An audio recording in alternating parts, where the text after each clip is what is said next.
Today I'll be continuing with my college football game by game prediction and roster discussion videos. Today I'll be doing the Oklahoma Sooners. Oklahoma, after the 6-7 season last year, recruiting did take a pretty big step back. In Brent Venables' first full recruiting class, in 2023. They had the sixth ranked recruiting class in the country. And then in 2024, they had the ninth ranked recruiting class. But then in 2025, they had the 17th ranked recruiting class. And that is still what you would consider to be good, but it's not what Oklahoma is used to having with recruiting. And starting on the offensive side of the roster, they were so bad on this side of the ball last year that I would have to think that they're going to be better. They averaged only 20.4 points per game, and they ranked 119th in the country in passing, and that should be much better this year with John Mateer coming in at quarterback. He averaged 330 yards of total offense per game last year at Washington State. And Washington State's win last year over Texas Tech, he beat them pretty much just with his legs, rushing for 197 yards. And in their win over Washington, he had 245 passing and 62 rushing and three total touchdowns. And Oklahoma brings in Washington State's offensive coordinator too. He was their offensive coordinator in 2023 and 2024. His name is Ben Arbuckle. Now, I'm not convinced that he's going to be great, but I'm pretty sure he'll be an upgrade over what they had last year. And at wide receiver, they do return Dion Burks, who was their best wide receiver last year, but he only played in 5 games because of an injury. But in those 5 games, he had 31 catches for 245 and three touchdowns. And in 2023, he played for Purdue and the whole season and had 47 catches for 629 and seven touchdowns, averaging 13.4 a catch. And they bring in from Arkansas Isaiah Sigtigna, and he's okay. He was a four-star recruit, and in 12 games last year, he had 37 catches for 491 and a touchdown, averaging 13.3 a catch. And they bring in two wide receivers from FCS teams that were good where they came from, but it's really a hit or miss on if they'll be good in the SEC.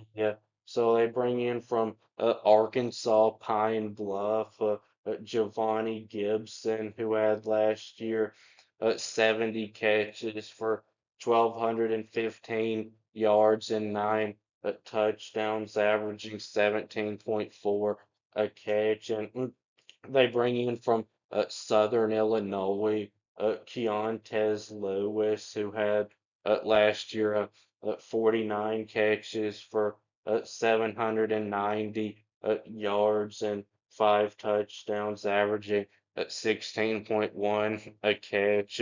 But because they had so many injuries at the wide receiver position last year, I'd expect them to be better there this year. And their offensive line can only be better than it was last year. That was, except for Colorado, of course, the worst offensive line I've ever seen.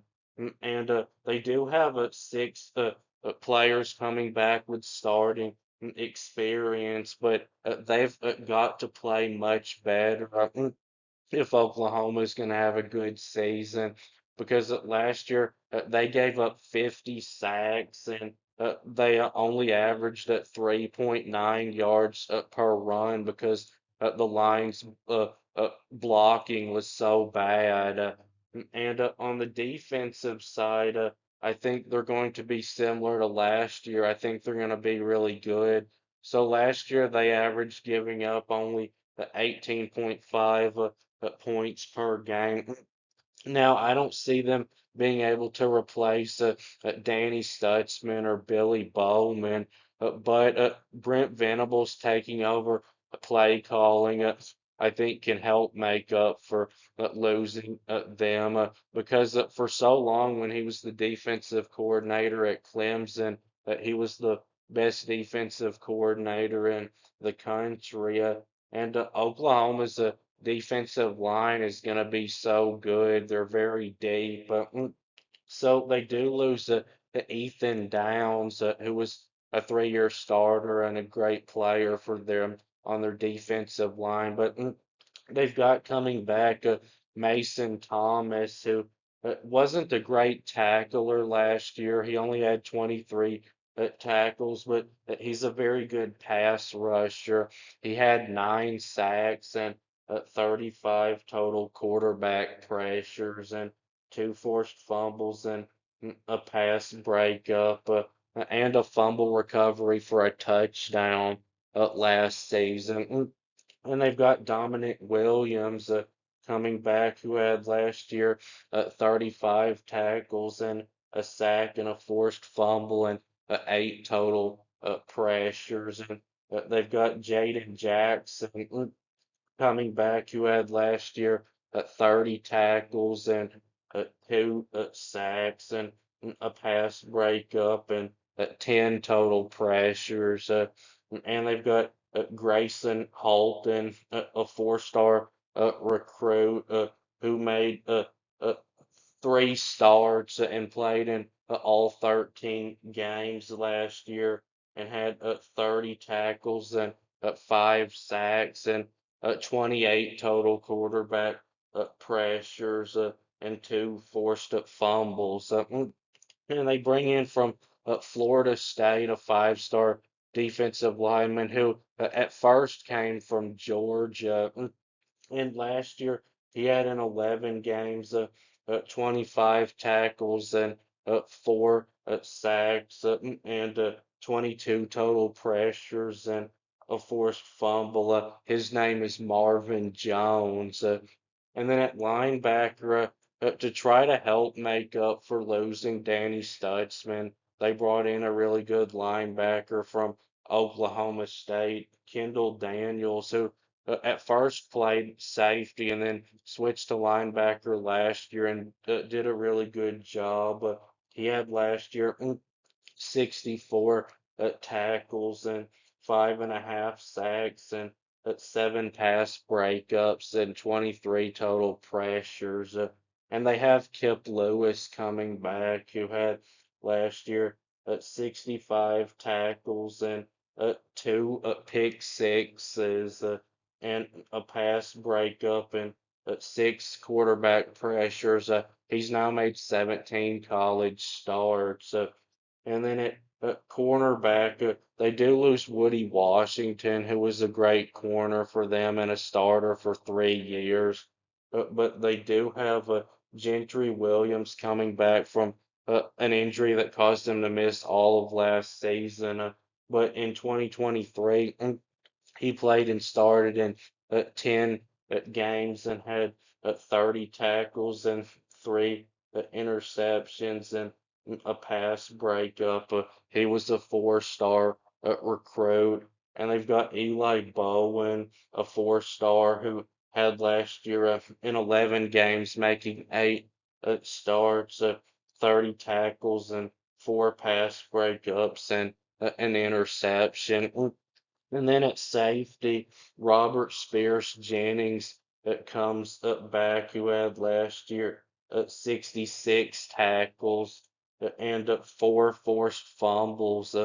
and a pass breakup and an interception and 2.5 sacks. And they've got five-star Peyton Bowen, who started 5 games and played in all 13 last year and had 34 tackles. And then they've got Kendall Dolby coming back from an injury that he suffered against Tennessee that put him out for the rest of the season. So he only played in 3 games last year, but in 2023, he played in all 13 games and only made 3 starts. But he had 49 tackles and 4 pass breakups and 2 interceptions and 2 sacks and 6 total quarterback pressure. So their secondary is going to be really good, and so is their front seven. So now for the predictions, starting with Illinois State, this will be a big blowout win for Oklahoma, probably by like 50 points. They'll get to play their second string, their whole second half. And now Michigan. So I think this is going to be a very close defensive battle because I think these are going to be two of the best defenses in the country and offenses that I'm not convinced will be great, but I think should be much improved from how they were last year. But Michigan's head coach Sharon Moore is going to be suspended for this game, and the game being at Oklahoma, that's enough for me to pick Oklahoma to win this game. And now at Temple, so they played Temple in their opener last year and beat them 51-3 was the final score, and it should be similar to that this year. And Auburn. So this is interesting because Auburn has Oklahoma's old quarterback, Jackson Arnold, and that's going to give Oklahoma a quarterback advantage in this game. Now, Auburn, I think, is probably a little bit better on the offensive line than Oklahoma is, but Oklahoma has a better defense than Auburn does. I think, and with the game being at Oklahoma, this one might be pretty close, but I'm going to go with Oklahoma. And now at Kent State, this should be like a 40-point win for Oklahoma. They'll get to play their second string the whole second half, I would think. And now Texas in the rivalry game. Arch Manning, I think, is going to be a similar quarterback to John Mateer, who's now with Oklahoma. I think he's going to be a good dual threat quarterback. And last year, the differences with the offensive line of Texas and Oklahoma was like where Texas was on a different universe better than Oklahoma was. And I don't expect it to be quite like that this year because Texas only has one starting offensive lineman coming back, and Oklahoma should be better with a lot of experience coming back. But I think Texas's offensive line is still going to be better than Oklahoma's will be, and their wide receiver and running back rooms are pretty similar. But on the defensive side, Oklahoma, I think, has more depth on their defensive line than Texas does. But Texas has some defensive linemen that are better than any of Oklahoma's are, and Texas and Oklahoma, I'd say, are pretty similar in the secondary. But Texas has Anthony Hill at linebacker, who's better than any of the Oklahoma linebackers. And Steve Sarkisian is a much better coach than Brent Venables is. Now, I think this will be a normal Red River rivalry game where it'll be a close four-quarter game, but I'm going with Texas to get the win. And now on the road at South Carolina, so Lenora Sellers and John Mateer are similar quarterbacks. but Oklahoma has a better wide receiver room, and they have more depth in their running back room than that South Carolina does. And South Carolina has got some questionable parts to their offensive line too, with three starters leaving. And defensively, I think Oklahoma is better in the front seven, but I think they're both similar in the secondary. But I'm going to go with Oklahoma to get this win in a very close one. But it would not shock me at all if South Carolina won this game. And now Ole Miss. So Oklahoma will have a more experienced quarterback than Ole Miss, but it's way too soon to say that they'll have a better quarterback than Ole Miss will. And Austin Simmons at Ole Miss will have, I think, a better wide receiver room than John Mateer at Oklahoma will. And Ole Miss, I think, has a little bit better of an offensive line. But the running back room at Oklahoma, I think, is deeper than it is at Ole Miss. And defensively, I think Oklahoma is a little bit better than Ole Miss. Now, Lane Kiffin, I think, is a much better coach than Brent Venables is, and it wouldn't shock me at all if Ole Miss won this game. But with the game being at Oklahoma, that's just enough for me to pick them to win this one in a very close. Probably low scoring game. And now on the road at Tennessee. So if Tennessee hadn't have lost at Nico, I did leave you. I would pick Tennessee in this game because Josh Heupel is a better coach than Brent Venables is right now, I think. And the game is at Tennessee, but Oklahoma's defense is better than Tennessee's is, I think, especially in the front seven. And I think Tennessee's offense is going to struggle to score and move the ball even on Oklahoma. And Oklahoma, I don't think will score a lot in this game because Tennessee is still going to have a solid defense and a pretty good defensive line, I think. But with Oklahoma having a quarterback advantage, I think they'll score just enough to win this game. And now on the road at Alabama.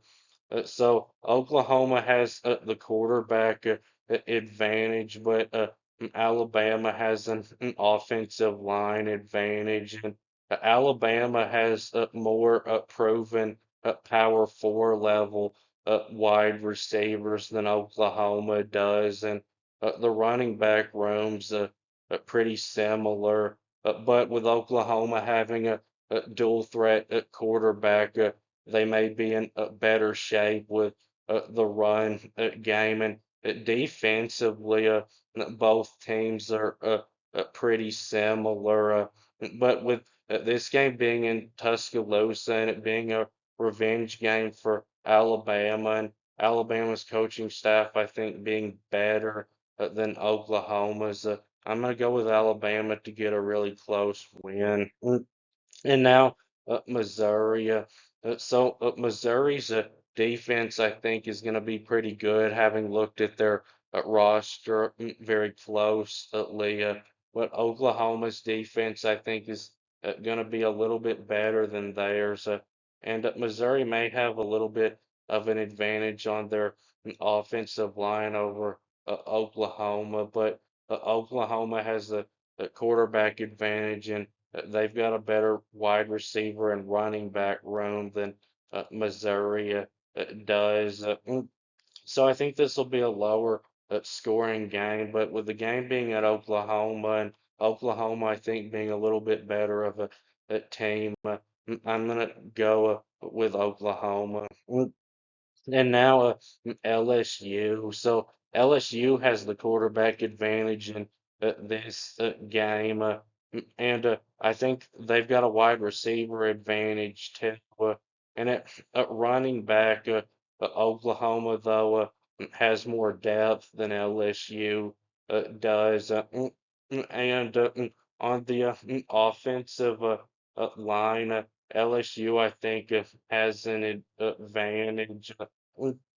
And on the defensive line and the secondary, both teams are pretty similar.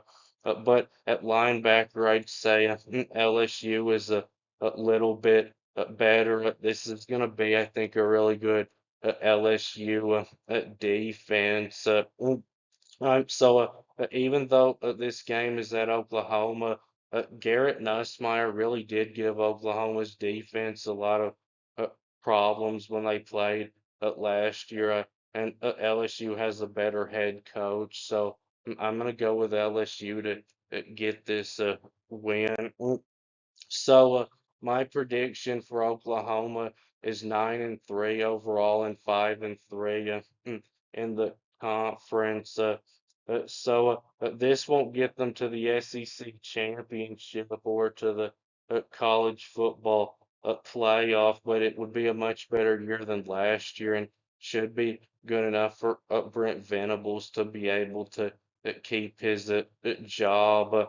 And Oklahoma's running back room, they bring in from California Jaden Ott, who had an injury in 2024 and had a very disappointing season because of that. But in 2023, he was one of the Pac-12's best running backs with 1,305 yards and 12 touchdowns, averaging at 5.3 a carry, and he had 5 games of over 100 rushing yards in 12 games. I think he'll be their starting running back. And they've got Javante Barnes coming back, who's a very solid running back who had last year in 9 games at 577 and 5 touchdowns on 122 carries, averaging 4.7 a carry. And they've got Xavier Robinson, who was only a three-star recruit, but he looked impressive last year against Alabama, rushing for 107 and 2 touchdowns. And he only played in 5 games last year and got 49 carries for 233 and 4 touchdowns, averaging 4.8 a carry. So that will be it with this video. Please subscribe. Thanks for watching, and I'll be back soon.